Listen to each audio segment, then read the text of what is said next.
Krishna, Hare Krishna, Krishna Krishna, Hare Hare, Hare Rama, Rama Rama, Hare Hare. See this book right here? This book contains the full truth of devotional service. Shri Radha Sahasranama Stotra, the 1000 names of Shri Radha. By reading this book, you will experience daily happiness beyond what you had ever fathomed was possible. This book contains the glories of Shri Radha in full depth and at full detail. By reading this book daily, one's enthusiasm in devotional service will skyrocket to limits one never thought possible. So, tonight, we're going to go into this book, what this book contains, and we're also going to go into the glories of Shri Radha. And why understanding Shri Radha and appreciating her form, first and foremost, her beauty, her pastimes, and her activities is the key to understanding all the principles of pure devotional service and being inspired in daily Harinama Sankirtana. So, when reading this book, you will see that Shri Radha, she permeates everyone and everything in the entire transcendental world and the material world. Her beauty is such that every beautiful form that we see in this world and in the world beyond emanates from her as a minuscule fraction of her beauty. I'm going to be spreading Shri Radha's glories in this world with or without anyone's consent, approval, or disapproval. And I'm going to do this because this is what will make the world an uplifted, happy place. Until Shri Radha is made the center again, and she will be, until she is made the center again, the next phase of Lord Chaitanya's movement will not take place. Lord Chaitanya's movement will fully flourish, and the second half will take place from the glories of Shri Radha being spread, and not otherwise.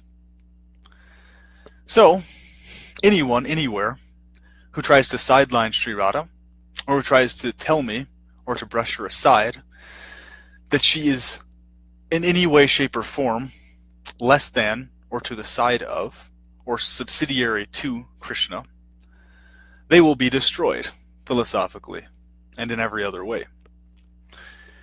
They will be destroyed because they are preaching an untruth, and by preaching this untruth, it will cause disaster in their lives and the lives of those around them. So these people are going to be swept aside, one after the other, like bugs, like little insects, chirping, gnawing. They'll be swept aside, gone like termites. Because the glories of Shri Radha are the source of upliftment, internal upliftment, beyond what's going on around you. So, we could be surrounded at any moment by individuals who hate our guts, even other devotees who hate our guts. We could be surrounded by them wanting to kill us, destroy us, and rip us to pieces, and we would still feel blissful and uplifted internally. Because Shri Radha's glories are such that her mercy is factually causeless, and all-loving, and infinitely deeply affectionate towards you on a personal level, towards each of us individually on a personal level.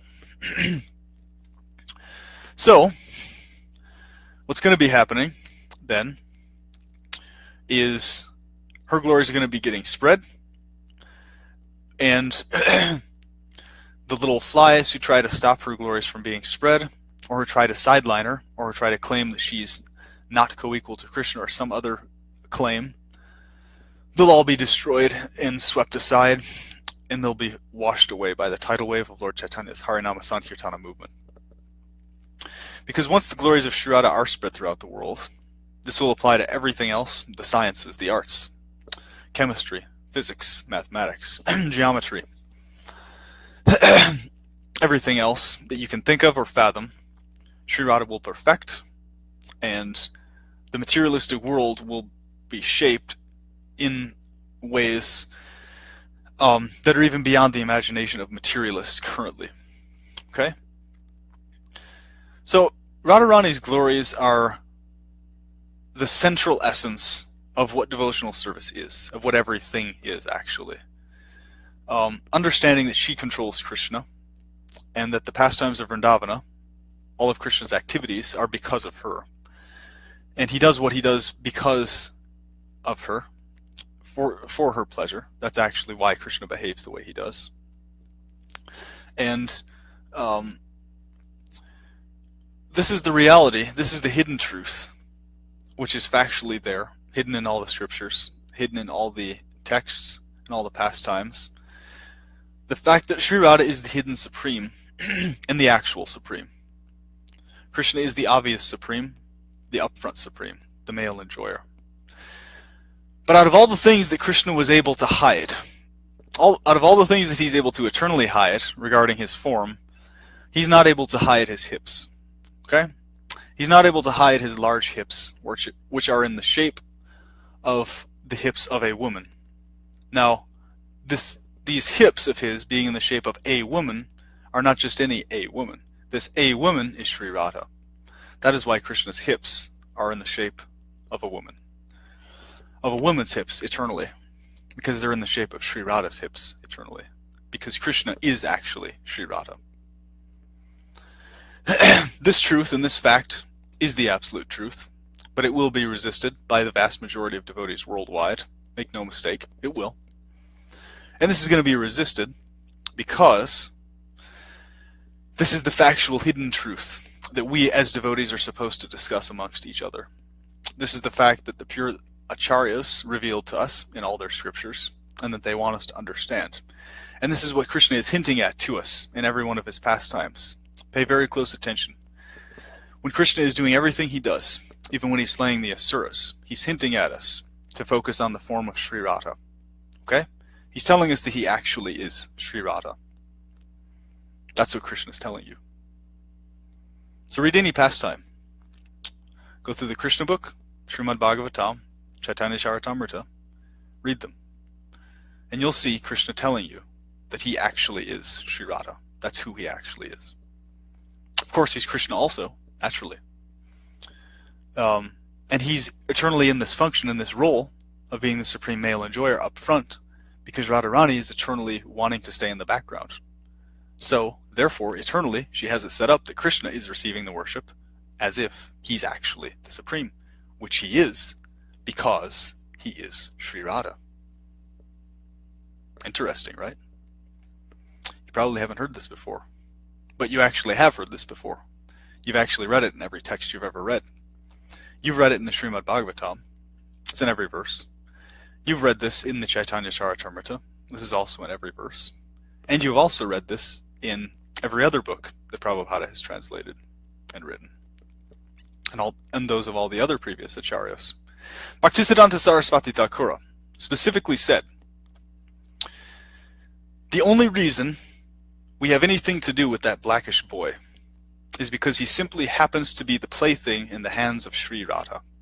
Bhaktisiddhanta Saraswati Thakura actually said this. Interesting, right?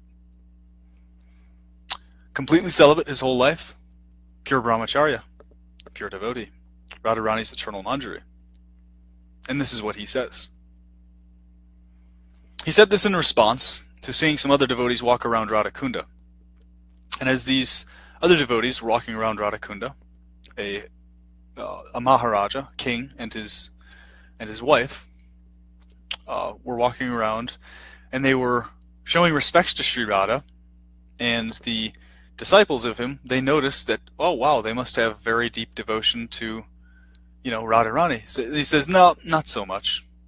He says they're mainly worshiping Radharani because she happens to be the greatest gopi, and so they're paying her some standard routine respects because she's the greatest gopi to get the pleasure of Sri Krishna, to solicit Krishna's pleasure.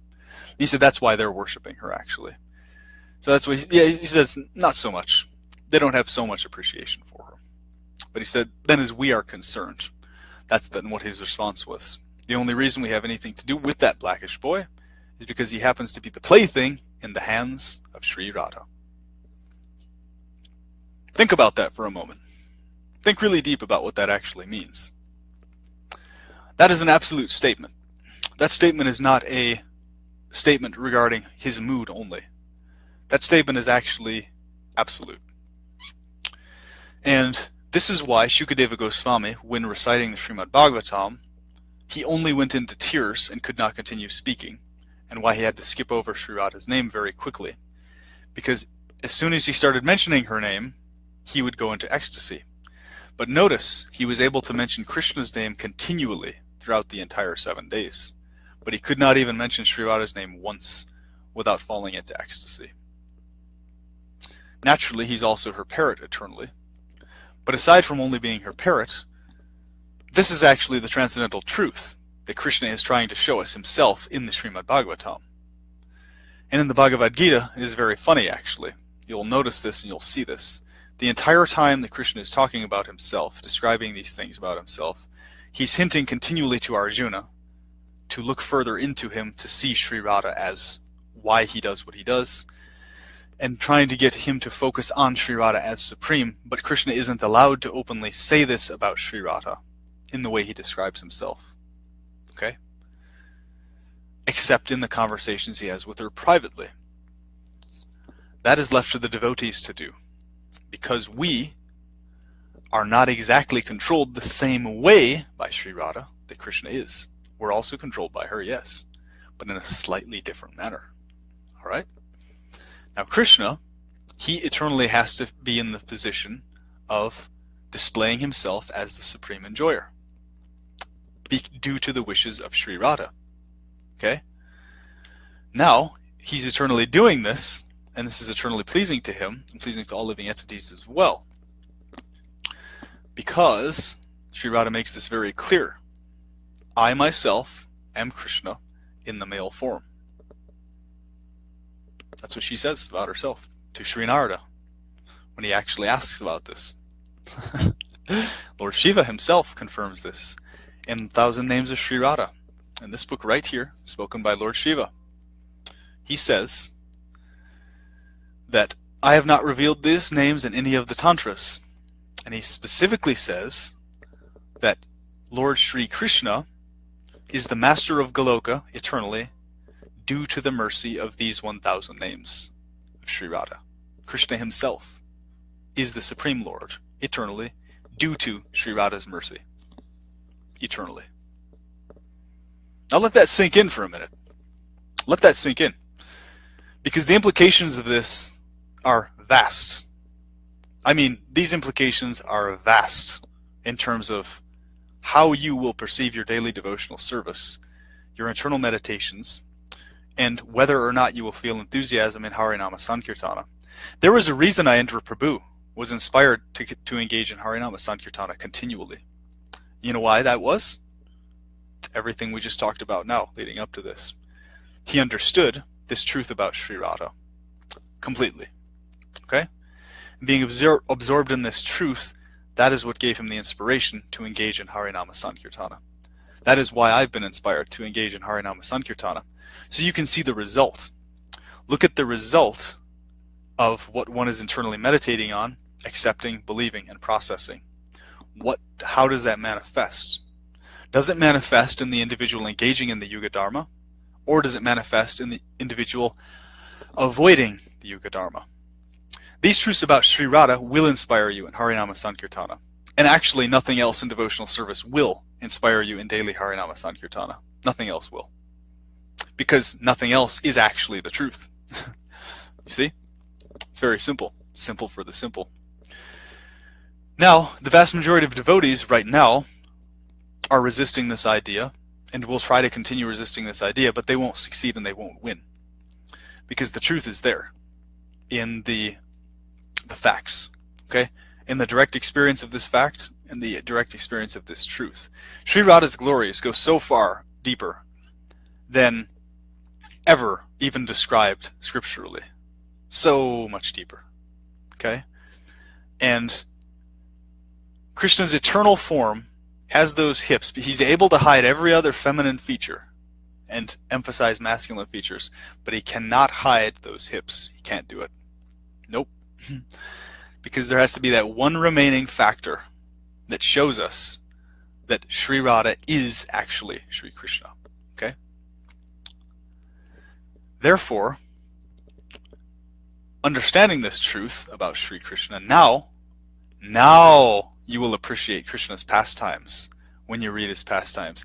Now you will feel enthusiastic to read about Krishna every day. Now you will feel enthusiastic to glorify Shri Krishna and meditate on his form. Only once you understand this truth about Shri Radha will your enthusiasm for Krishna increase in this manner daily. Okay? Very important point. There won't be any question of whether you're enthusiastic or not, or trying to develop enthusiasm or not. Your enthusiasm to serve Krishna in love and affection will skyrocket, and you're appreciating him as the supreme enjoyer, as we understand, as the obvious upfront supreme enjoyer. The male supreme enjoyer will increase, understanding that Shri Radha is Shri Krishna. Okay? Now, these facts are very, very, very important to understand. Okay? Now, this statement you just mentioned, Nitai, Gaura, Dasa, is one of the biggest misconceptions in all of Krishna consciousness right now. What Shri Radha and Krishna considering the 10 offenses means must be understood correctly in context. It's not what most people think it means. It's actually a very uplifting truth, what this means. The way this works is that since Radha and Krishna are also Gaura Nitai in Chaitanya Lila, Radha and Krishna themselves in Madhurya Lila, in Parakya Rasa, in Goloka, their consideration of the 10 offenses is simply their consideration of how to fulfill the type of desire you have. Okay? So let this sink in for a minute. Focus on this principle and this point. Them considering the 10 quote-unquote offenses is them considering how to fulfill exactly what desires you want fulfilled without forcing prema on you. Okay? So, if you desire material benedictions while chanting, they're considering how to fulfill those for your benefit. Okay? If you're actually desiring love for them, they're considering how to fulfill that desire also. Radha and Krishna are the desire fulfillers. Lord Chaitanya is the pure love of Krishna prema forcer for our benefit and upliftment. Okay?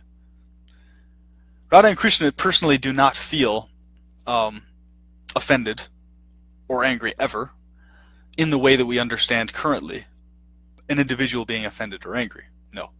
Even when Radha and Krishna are seemingly, supposedly angry and offended, showing these moods, they're actually only feeling affection and love. You'll see on Shri Radha's face that she's actually still smiling in love and affection, even when she actually is displaying an angry mood. She can't hide her actual smile. Because the thing is, in the midst of actually feeling this so-called anger, Shri Radha is feeling really intense love and affection for the devotee also. Same thing with Krishna. They're both feeling intense affection for the devotee. Even when everyone else externally is only seeing an offense, they're actually feeling love and affection for them. Okay? This is the nature of transcendence, transcendental ecstasy. The full spectrum of emotions, even when so-called processing of offenses, aparata, which just means a branch off of Shri Radha. The word aparata simply means a branch off from Shri Radha. That's all it means. Okay, that's really all it means. Because everything is connected to Shri Radha, so when we branch off from her, she starts functioning in those branch-offed forms and ways. Very simple. So, always remember this, know this every day, understand this principle. Because Shri Radha's mercy and affection and her daily reciprocation with each one of us is so awesome. It's so cool. So here's the thing. Shri Radha, the way in which she reciprocates, she reciprocates on every single level daily. So what I'm saying is, she will display herself both on the material externalized level for us to see and interact with, and also on the deeper transcendental levels at the same time, to whatever degree our consciousness is as a devotee. to that degree. She reciprocates with us as Shri Radha in her original function or as her branched off functions. But Shri Radha, she's all there. She's everywhere and beyond everywhere. Okay, her form, her face-to-face form, is everywhere and beyond everywhere. And her form is the most important to meditate on. Meditating on the form of Shri Radha is what will give you enthusiasm to meditate on the form of Shri Krishna. Okay? And not otherwise.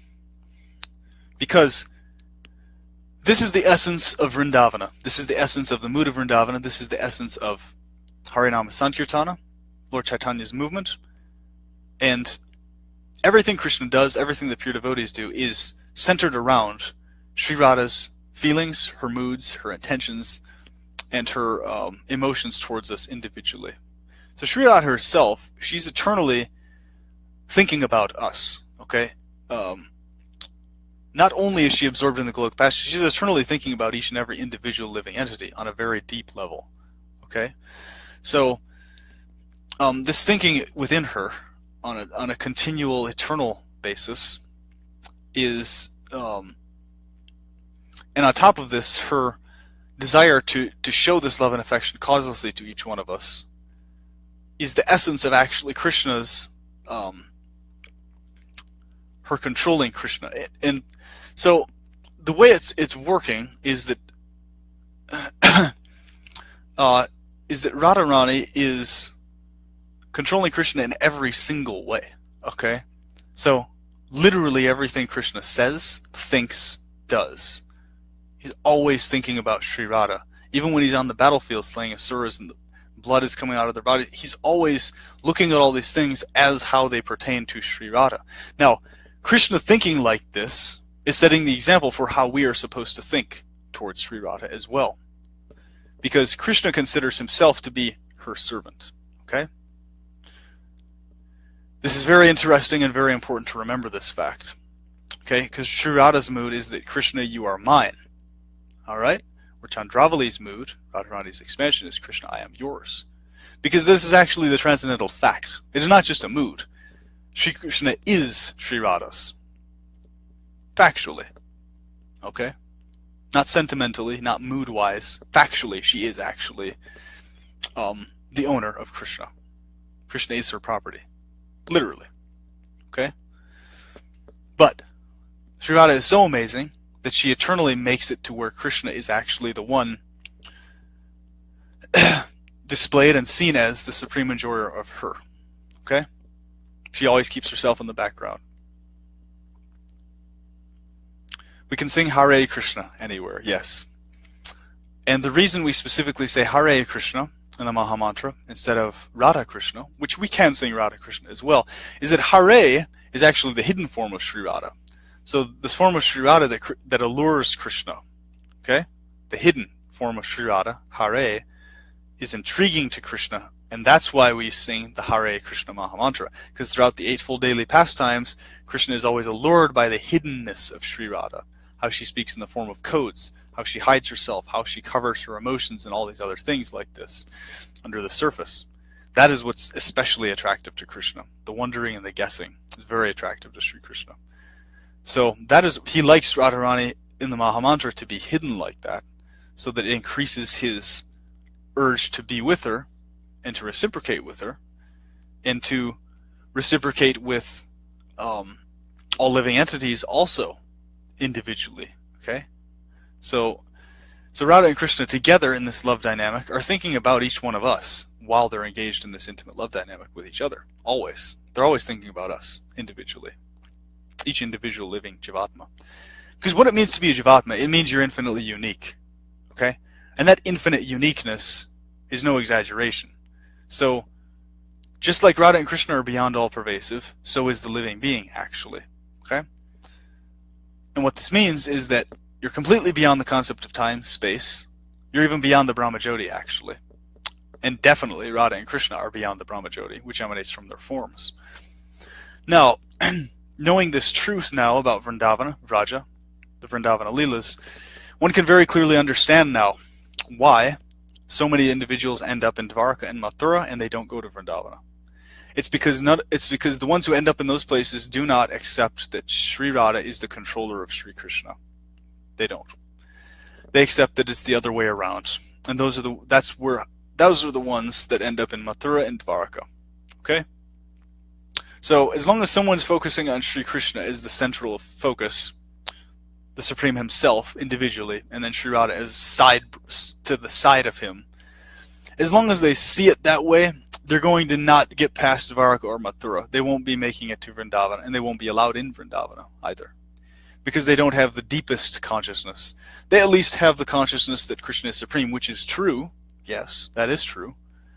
But they do not understand Shri Radha's position or glories beyond Shri Krishna. They don't get this part.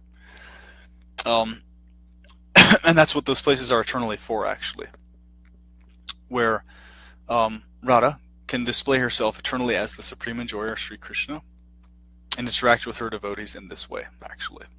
But in Vrindavana, it's Radha and Krishna together. Okay? Because in Vrindavana, Radha and Krishna together are the central essence of everyone's focus there. Radha and Krishna together. Okay? And Shri Radha understood as being actually the supreme of the two in the relationship dynamic. Okay?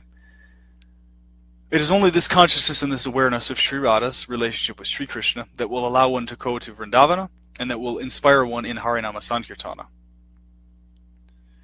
And Navadvipa, naturally, is the pastime-created place of Shri Radha herself.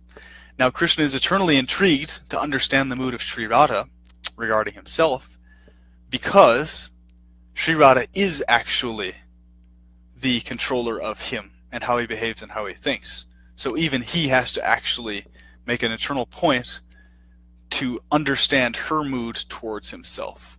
Okay? Even Shri Krishna has to do this eternally as Lord Chaitanya Mahaprabhu. So therefore, the pastimes of Lord Chaitanya now will make sense. They will now actually fully flourish, and we will actually be able to appreciate them by having this understanding of Shri Radha. And not otherwise, actually. Because now, all the encoding, all the secrets, all the meanings behind the pastimes, why Lord Chaitanya did what he did, when he did, has everything to do with Shri Radha's mood. In Gadadhara Pandita, Shri Radharani expanding herself as Gadadhara Pandita, or I should say not expanding, but actually appearing as Gadadhara Pandita, has to do with her engaging in the pastime dynamic of Krishna having stolen her mood towards him. Okay? This is very funny. This is actually very uplifting and enlivening, actually, too. Because Gadadhara Pandita, you see this as the case all across the board, where the entirety of the time it's Radharani herself, and Lalita with her, actually, as Gadadhara Pandita, wanting to get back the mood that Krishna is immersed in as Lord Chaitanya, okay? Whereas Radharani herself is there in Lord Chaitanya also, right? So is Krishna in the mood of Shri Radha, eternally, but she's also separately as Gadadhara Pandita, hey, I want this mood back. I want actually to, I want this experience of this position myself back, right? And then Krishna is basically experiencing and indulging in this because Radharani wants him to experience this. So it's just fun-loving pastime between both of them, actually. The entirety of the Chaitanya Leela is the fun-loving pastimes between Radha and Krishna, and with us, you know. And the position of Nitai, like you're saying here, Gaura and Nitai together. Nityananda, so this must be understood. The eternal younger sister of Shri Radha, Anangamanjari, is Lord Balarama and is Lord Nityananda Prabhu. Okay? Anangamanjari in Parakiya Rasa. And that is the original, deepest, heart-core essence of who Nityananda is and who Balarama is, actually. So it's actually Anangamanjari who's doing this, as Balarama and as Lord Nityananda. Yep, Radharani's eternal sister. And Anangamanjari, she is named this because she is extremely beautiful. So she's named after Kamadeva, the eternal Kamadeva, of which there are millions, and very key ones are the servants of Sri Krishna and his sons. She's named Ananga Manjari because her beauty has to do with inciting loving, intimate feelings in all living beings when they see her beauty. Okay? So, this always must be remembered regarding Nityananda Prabhu and Balarama, that their Parakiya Rasa form is Ananga Manjari. Very important to always remember this.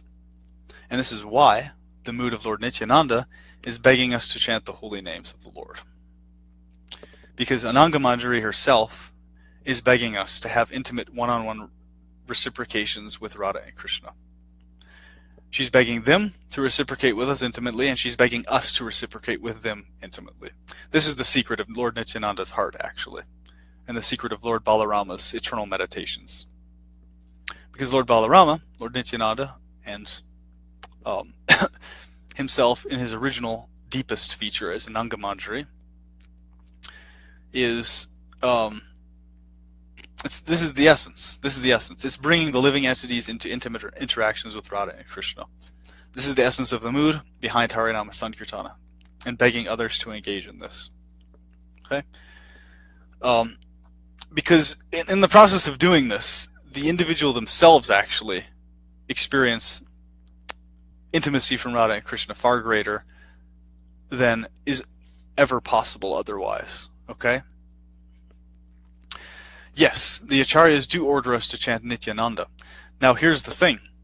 If we're constantly engaged in devotion to Lord Nityananda, we're worshipping him daily, are we being inspired in Harinama Sankirtana engagement in the process of doing this? If we are, we're properly meditating on Lord Nityananda, and we're properly appreciating him. If we are not inspired in Harinama Sankirtana, we are not actually fully, properly appreciating Nityananda, and we're not actually fully appreciating him. The result will be that one is inspired in Harinama Sankirtana to do what Lord Nityananda is begging us to do. That will be the result in your own life, or in our own lives individually, when this inspiration and this appreciation for Lord Nityananda is actually there. Because that will coincide with appreciation for Lord Balarama and appreciation for Ananga Manjari, the source of all gurus. Okay? So this has to very much to do with Parakiya Rasa. It has to do with all the other Maturi Rasas in Goloka also. Make no mistake about this. Very important. And this is why, because Ananga Manjari is in the eternal mood of begging us to intimately interact with Radha and Krishna in spite of anything else or any other situation, that is why she is considered eternally the most merciful. Because Radha and Krishna are fulfilling whatever desires we have, whereas Ananga Manjari is really trying to bring us back by force, if need be, by loving force, to the intimate groves of Vrindavana. That is what's really going on. And that is the essence of the Guru Tattva principle, and that is the essence of all spiritual instruction in this regards. So understanding these things will bring a calm and a peace onto your consciousness. And they have brought peace and calm onto my consciousness too. Beyond what I could describe otherwise. Which wasn't actually fully there before, the peace and calm, because it was internal, but it wasn't confirmed until anyone before I entered Prabhu. Prabhupada also confirmed this. But the thing was, there was so much misinterpretation surrounding what Prabhupada said and did that what he actually was saying, which is accurate and valid regarding all these things about Ananga Manjari, Balarama Nityananda, and Shri Radha's glories, was basically covered and hidden with worlds of interpretations that had to do with seeing Krishna as the center of the focus while sidelining Shri Radha. So in the 1000 Names of Shri Radha, it's described that Shri Radha is the better half of Shri Krishna's body. This is very specifically mentioned. Shri Radha is the better half. Okay? And that Krishna is controlled by Shri Radha. There's so many other things actually explained in this prayer. And Lord Shiva, he explains to us that there is no prayer greater than this prayer of the 1000 Names of Shri Radha. Lord Shiva himself is eternally in his position because he's constantly meditating on these 1000 names of Shri Radha. That's why, actually. And you're saying, so Nityananda wives Jahnavi Mata and Vasudha Mata are more merciful?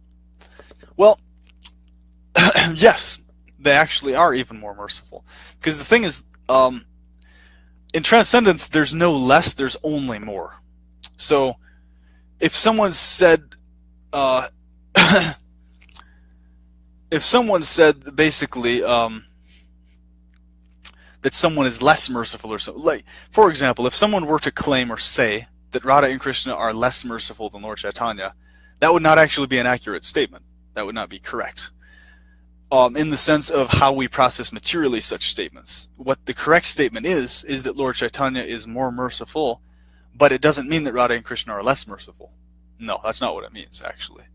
Because there's no less, there is only more in transcendence. Distinct from matter, where when there's more of something, there's less of something else. That's not how it works transcendentally. When there's more of something, more mercy, there's still infinite mercy in everyone else, but it doesn't mean that there's less mercy in those others. Okay, so Radha and Krishna are all merciful, yes. And then it's described that on top of that, them as Lord Chaitanya are more merciful, and then together Nityananda is more merciful, and all this stuff. So you type speculating Radharani is inside Krishna. Could you clarify that, Nitai Gaura Dasa, what you're trying to say there? And Padmavati Devi and Hadai Pandit, what about 12 names of Nitai? Yes, it's very important to glorify Nitai. But this video, I'm glorifying Shri Radha. Okay? Another video I will devote to glorifying Nityananda specifically. Absolutely. But here's the thing, Nitya Gaura Dasa. You must understand this. What has been happening also in our movement, what has been spreading, is there's a misunderstood and misguided fanaticism towards only focusing on Lord Nityananda and not paying attention to Radha and Krishna or Lord Chaitanya correctly, okay, in the process of doing so. When one is engaged in glorifying Lord Nityananda, the glories of Radha and Krishna will become prominent in the heart and consciousness. This is a fact, okay? And therefore, thus, the actual appreciation of Nityananda will be there. Alright? This must be understood. But what is happening is many devotees are purposefully avoiding on purpose. This is a very bad mistake. They're purposely avoiding reading about, hearing about, or thinking about the intimate pastimes of Radha and Krishna due to a misunderstood perception of what devotion to Nityananda is. Okay? And you're typing, I'm speculating Radharani is super soul of Krishna. Well, there's no speculation here. And no, it's not a question of super soul. The super soul is the expansion of Radha and Krishna. And the super soul is also worshipping Radha and Krishna and meditating on their pastimes within his heart even. So Krishna sitting next to us in the heart as the super soul expansion is also meditating on Radha and Krishna. He's also meditating on Radharani's glories in his heart and mind also. The super soul is. Okay? This is very important to remember. But no, Radharani is actually, Radha and Krishna together are the supreme. Radharani is the hidden supreme. Krishna is the upfront, obvious supreme. Okay? And because Radharani is the hidden supreme, she is not openly declared in the scriptures, in most cases, as being the supreme. And you're mentioning you got banned for propagating Nitai name error writing. Well, there's a lot of banning for very foolish reasons happening in this world. And I guarantee you, anywhere I am, and anywhere where this message actually about Shri Radha is being spread, people won't be getting banned for ridiculous things. Or I should say, people won't be getting banned for sincere, legitimate activities like this. You know.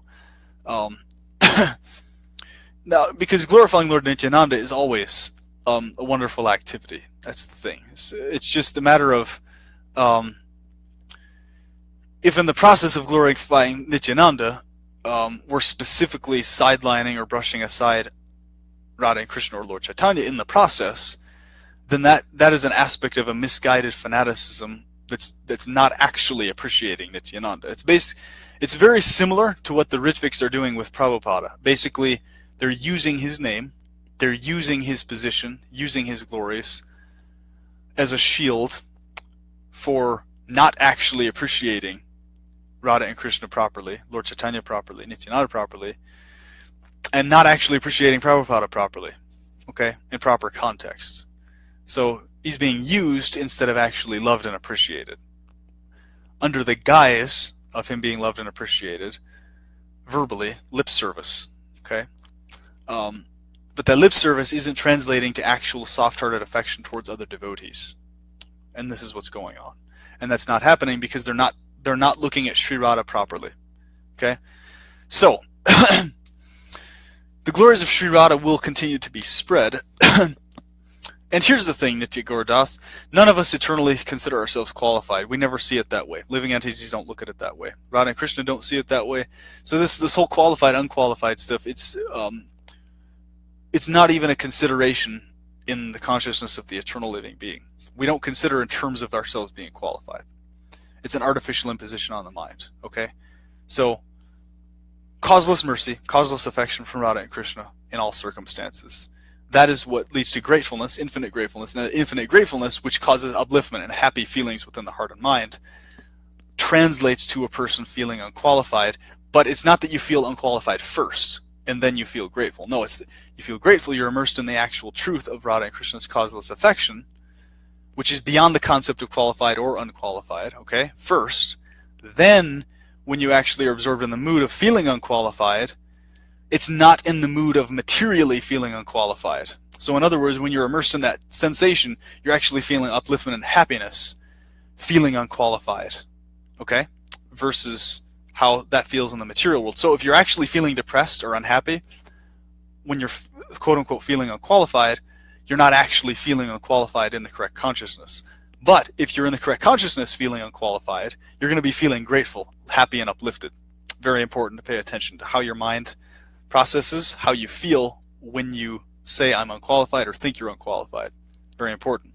Because it'll tell you whether you're thinking you're unqualified from a materialistic unqualified perspective or from the transcendental pure love gratefulness perspective. Okay? Yes, I am. You are welcome, Nitai, Gaura.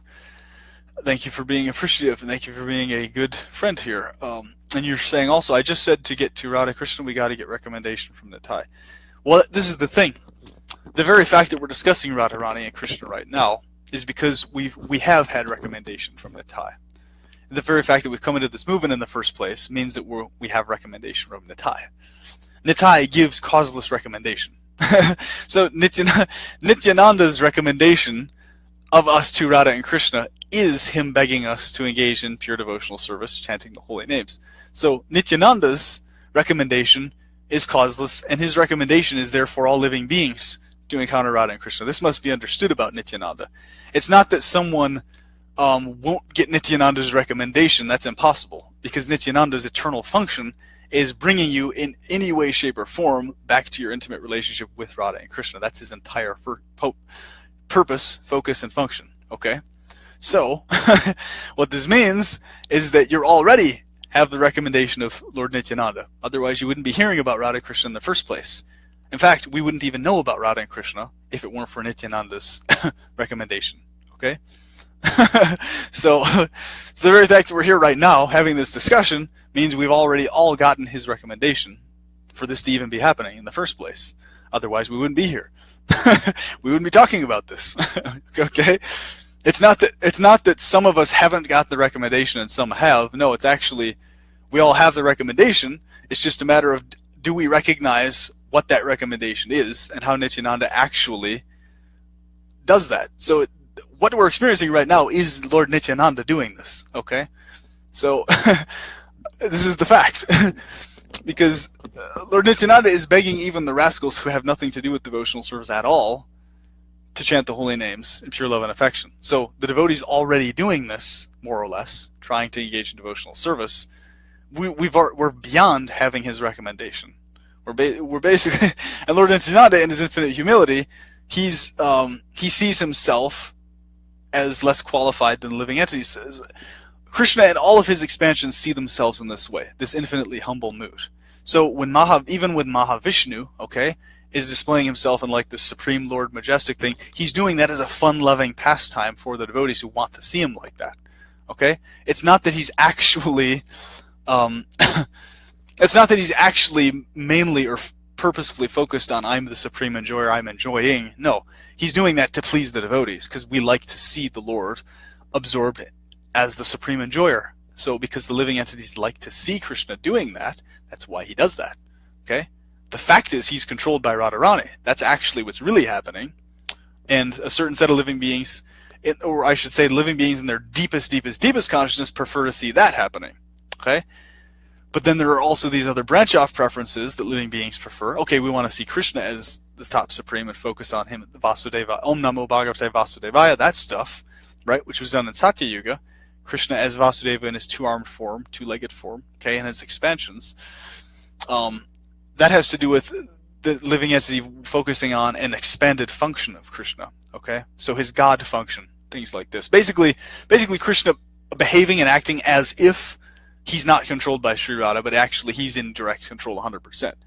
That mood and that dynamic, a lot of living beings like to see, but it's not actually the deepest mood or deepest thing that's actually happening in Krishna's own heart, mind, and consciousness. Okay, so I don't want to get kicked by Sri Chaitanya Mahaprabhu. We'd be lucky.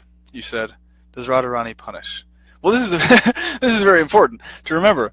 Being kicked by Lord Chaitanya Mahaprabhu is an incredibly beautiful form of mercy. That's actually not at all. Yes, you're right. We would be lucky, actually. And you're saying, does Radharani punish? Well, here's the thing. Lord Chaitanya Mahaprabhu and Radharani, them punishing and blessing are equally the same thing. They're equally blessings, because the touch of Shri Radha is so loving and so affectionate, so potent, even if her touch is like fist punching or forceful, because she's infinitely soft. Okay, so Shri Radha's eternal form is infinitely soft and affectionate. So even being punched or kicked or touched, you're actually touching Shri Radha. You're touching Lord Chaitanya, okay? And you're getting the mercy of Lord Chaitanya's feet by being kicked by Lord Chaitanya. So, so yeah, the receiving mercy in that way is actually extremely beneficial, because Lord Chaitanya doesn't kick just anybody, actually. He'll only kick those individuals who he actually really wants to show a special love and affection to, okay? Like the vast majority of the devotees, he won't kick. But so if you do get kicked, or if you do get punished by Radharani, that's actually even more of a blessing, right, than is generally available, okay? That's the thing. Yes, everything is auspicious.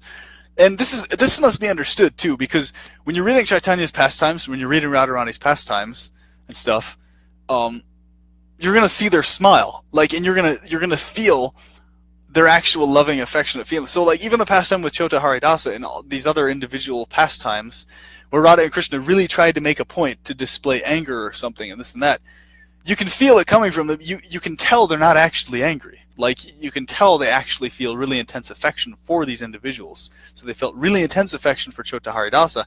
Externally speaking, from the vision of others, it seemed like they were actually angry. But no, they're not actually angry. Of course they're not angry. Radha and Krishna don't actually get angry at the living beings. They don't. They can't, because they love us infinitely and causelessly. So whenever they're engaged in anger, they're just displaying anger as a pastime. It's not that they're actually angry at you.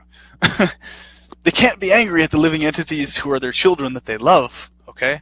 This is the whole point. Because there's no room for anything to feel angry about. This is the whole thing. You see what I'm saying? There's no actual source of anything that would cause them to be angry, is what I'm saying, okay? It only seems like that on the external vision plane of things. That's it. But they're not actually mad. And when you understand this, you won't actually ever feel depressed reading pastimes or feel downtrodden or anything like this. You'll just feel happy and enlivened, being like, you know what? That's really wonderful, because you'll actually feel the mood coming from Radha and Krishna and Lord Chaitanya. Okay? And then you say, so we are not the doers at all. We're the partial doers. So Krishna is the doer, the supreme doer, I should say. We are not the doers at all in the sense, in a context of, correct, Krishna is the actual doer. We do things in relationship to Krishna, and we have a minute independence, yes, which has to do with our infinite uniqueness. In other words, we have an infinitely unique independence. All right, this is another way to word the exact same thing. So, minute is just another way to word infinitely unique. It's synonymous. The concept is the exact same. Okay, so minute isn't referring to anything in terms of size. It's not, because we're beyond the concept of size as we understand it, and we're beyond the concept of so many other things that are materially speaking. So when you hear minute, it's talking about a relational thing between us and Krishna. It's not talking about your little tiny dot in Goloka, and then, you know, Krishna is all the surround. Yes, Krishna is beyond all pervasive, face to face, for sure. But the thing is, your infinite uniqueness is what that minuteness is. Okay, it's not a size thing. It's an infinite uniqueness thing. And because there's other infinitely unique individuals, and there's an infinity of them, they're also infinitely unique, and that's what minute means, because there's an infinity of infinitely unique individuals that make up reality in a relationship with Radha and Krishna. Okay?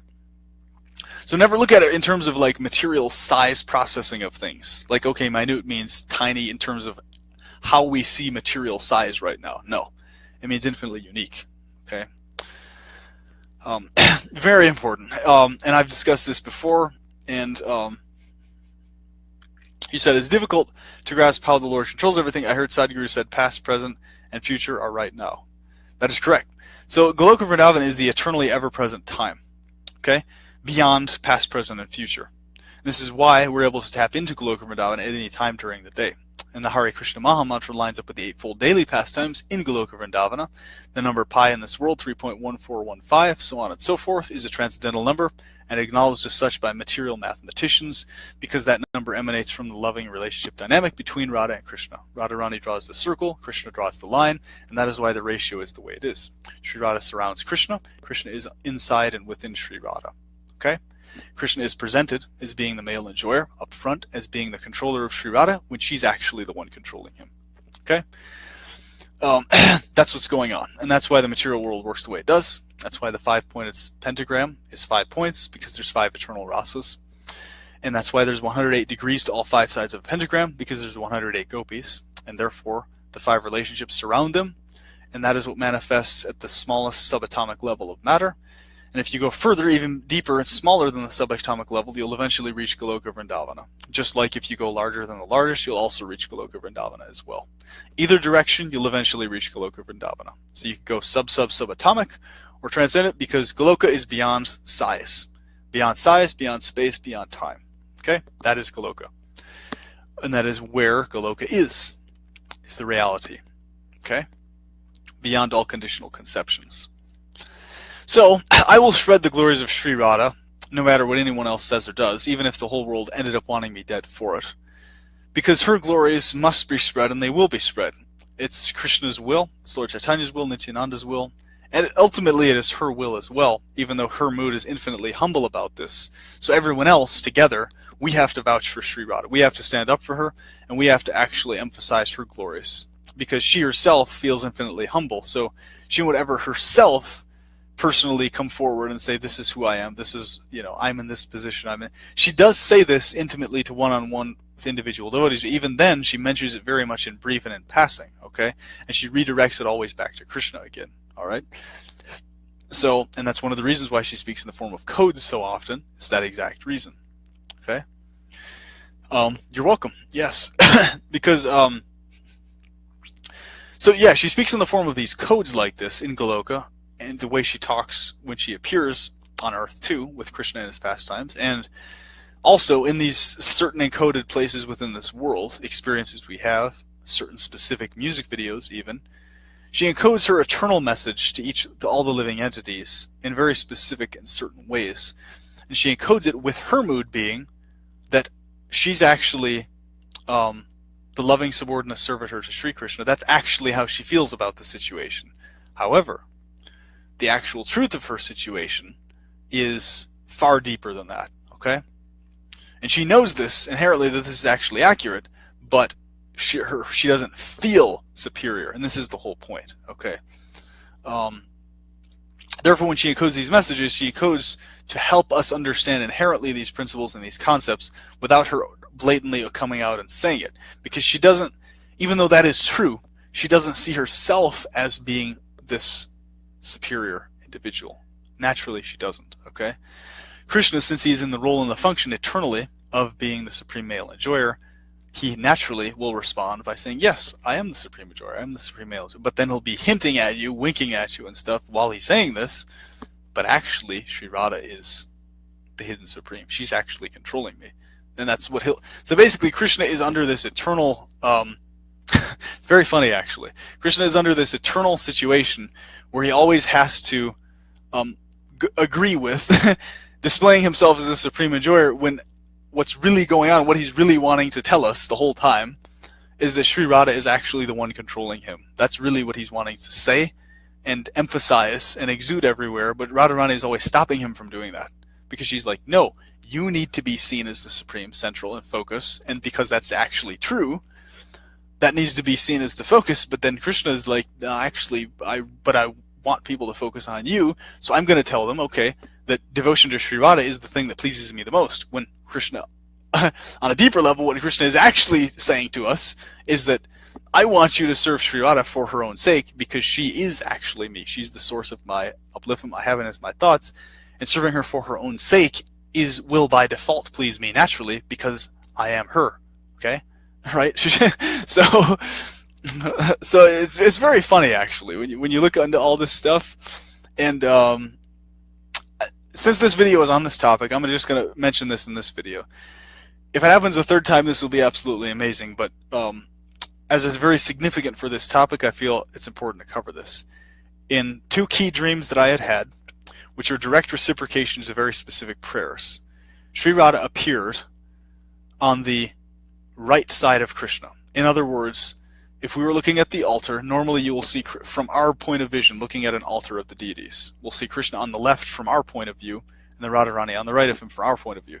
In these particular dreams, however, Radharani appeared on the other side of Krishna, where she was actually in the position of Krishna, and Krishna was on the right side. 2 of these dreams, this actually happened. And these were connected to very specific answers to prayers that I had regarding these things, devotional, service-wise, and otherwise. And I found this very fascinating that it happened twice instead of just once, relating to very significant things, okay, as they apply to my life as well. It's like this. This is very interesting. Devotees, please pay attention to this. My friends, pay close attention to this in your daily life. So, because here's the thing. The female nature in the material world is the perverted, minuscule, distorted reflection of Shri Radha's eternal nature. Okay? So, in the course of our devotional service, Radharani is having her original transcendental feminine nature feelings towards us, motherly feelings and compassionate stuff. So, her processing of what we're doing and our faults and our devotional things, she's looking at us from this spontaneous transcendental emotion perspective. She's feeling towards us. Okay? So, she'll actually come into your devotional life in a daily basis and actually come into what you would classify as being quote unquote the material level or something like this, or the speculative, imaginative, mental level. It's not only that, it's actually Radharani. She feels so much affection. She's actually coming in and being involved in your life on the so-called material plane, actually, because she cares about you so much. Okay? And you mentioned I had a perverted dream that confused me. And, whatever that was, the thing is, any dream that involves Radha and Krishna or Lord Chaitanya or their associates is always very significant.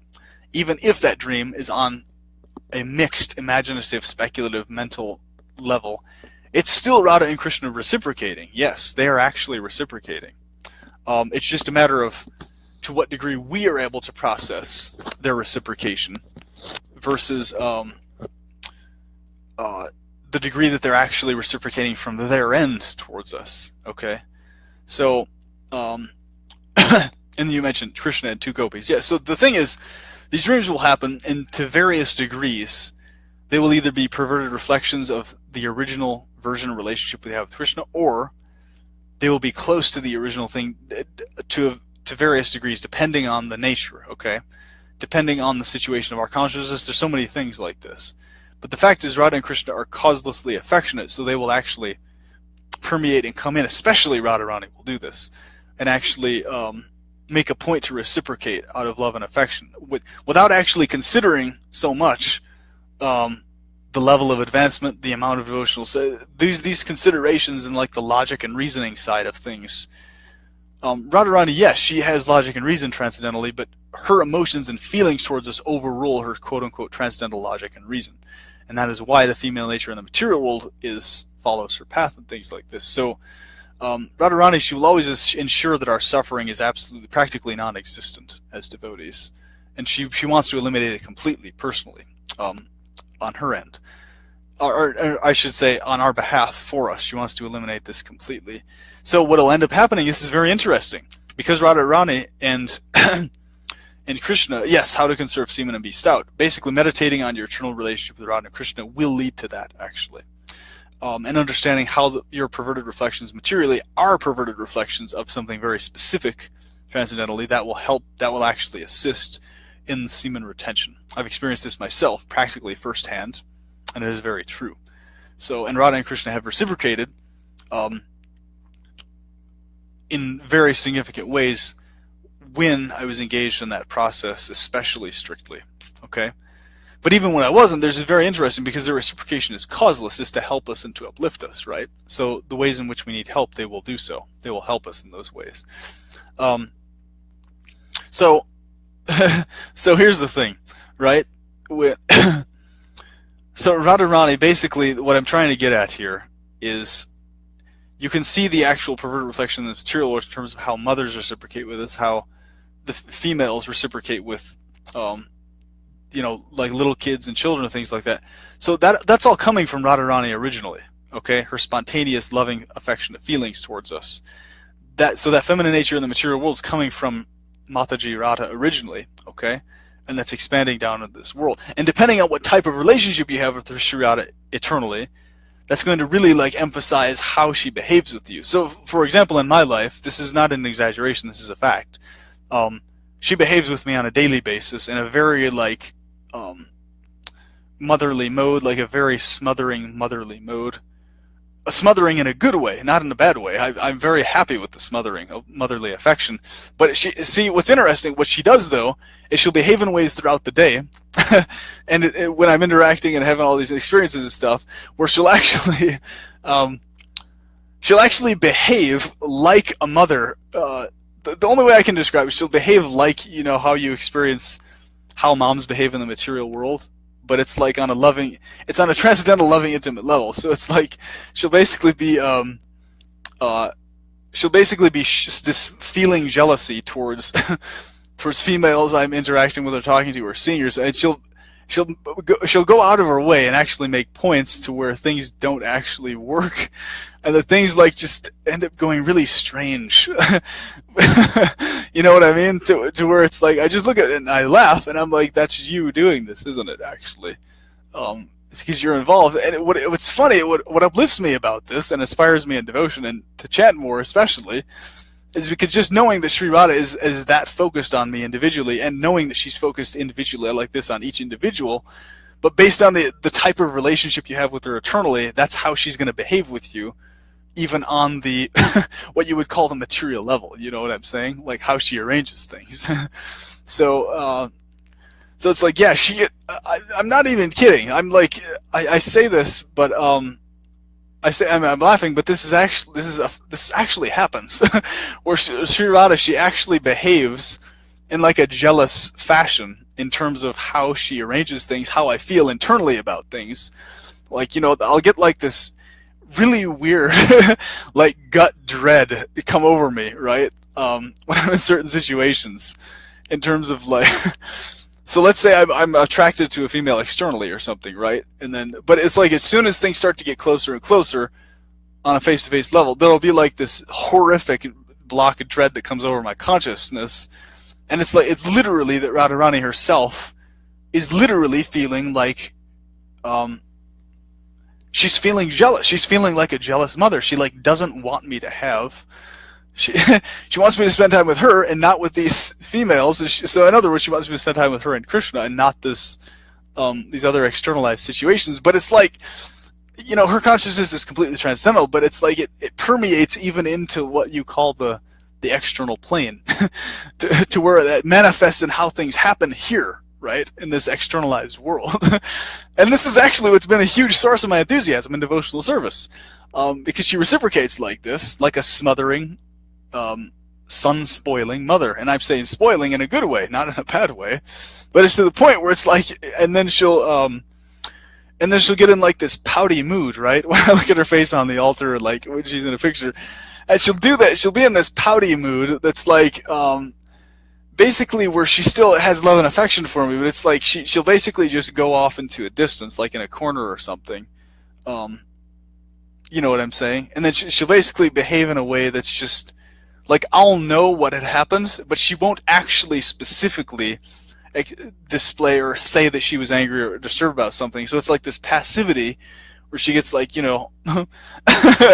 where she shows that she's jealous about something, but she doesn't actually like directly say it, right? But I know what happened and went on. And then immediately, as soon as I start to be like, you know what, I should have actually just focused on you and chatted, and talked to you and interacted with you in this, instead of interacting with this other person externally, then she just starts smiling and she's immediately like super happy again. You know what I mean? And like when things work out in my day or something, or she arranges for me to get a little gift or something throughout the day, or what happens in terms of my life, things working out or something, she gets like these really big eyes, and she gets really excited and happy seeing that I'm happy. You know what I'm saying? But then she does it. She like gives me all these little treats like throughout my life experience throughout the day, internally in the consciousness and manifesting externally.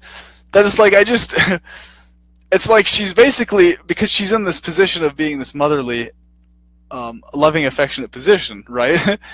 That so it's not like formally appropriate for her to be anything like more intimate than that. You know what I'm saying? But it's like she actually gets jealous though. That's what I'm trying to get at. And it's funny to me. It really is funny to me, actually.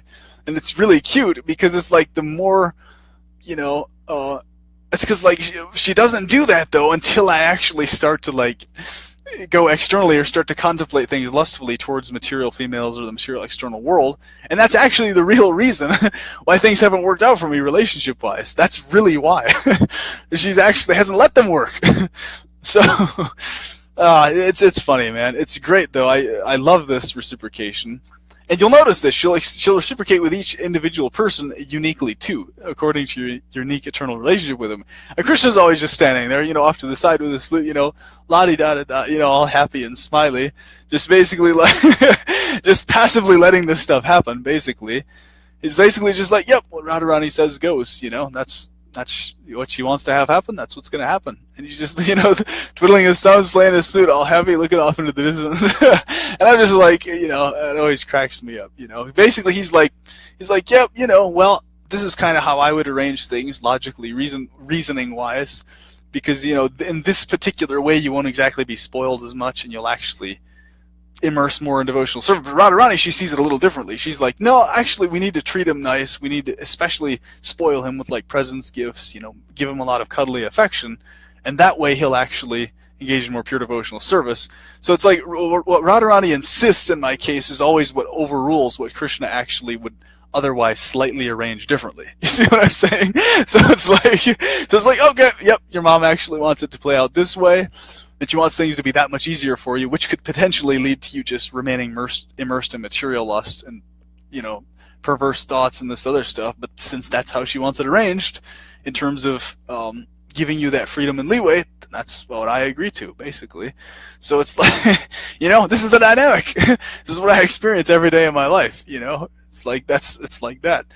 So it puts me in a position of basically being able to have my materialistic desires fulfilled if I want them to.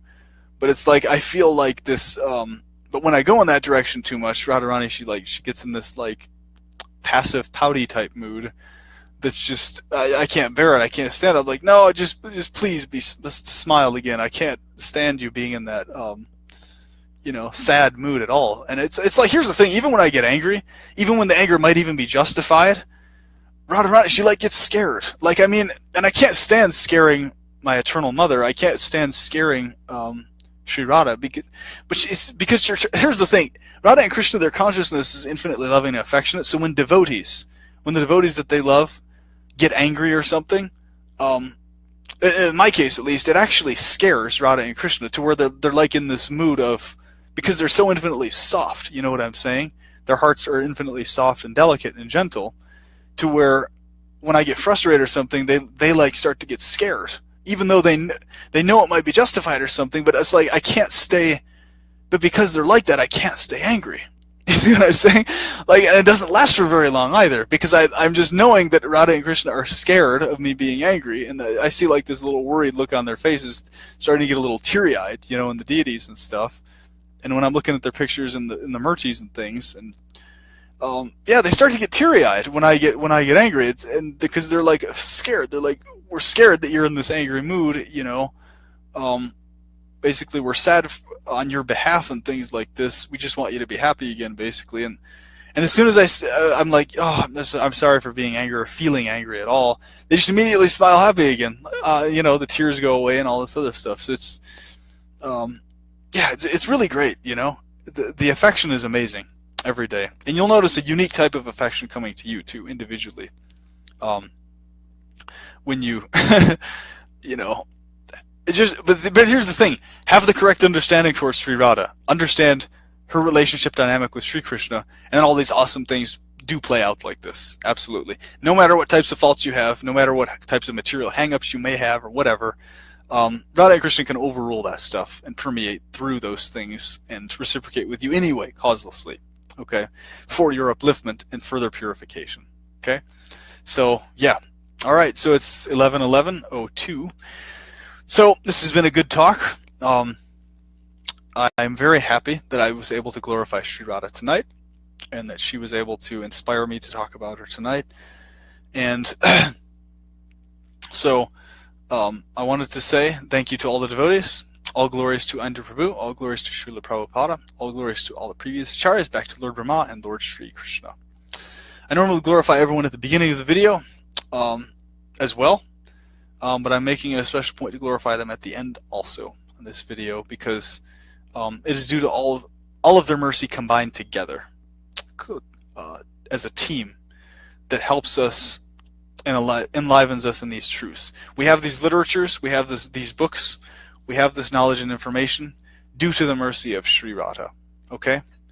Due to the mercy of all the previous acharyas and Lord Shri Krishna combined as one eternal team on our behalf.